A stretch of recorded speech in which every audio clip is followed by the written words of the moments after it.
mabod. Nara. Nanapit sa mukan. Mabay pagabos sa ato ang paninda. Ngitilaw po daw siya. So ako sa nang ihagwa ang tanan guys kay naman ko diri sa ilalam ang iyang kwan. Ang iyaang kutsara ko na naman po yung bulo lang eh. Nagsitin eh. Ano ang iyaang ko? Anday, iyaang kutsara. So ano siya ipakapin guys na kutsara. Uy, mani.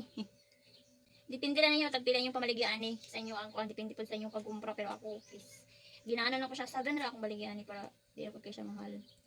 Oh, abray. Sa gitlog jud. Wait lang. Guys.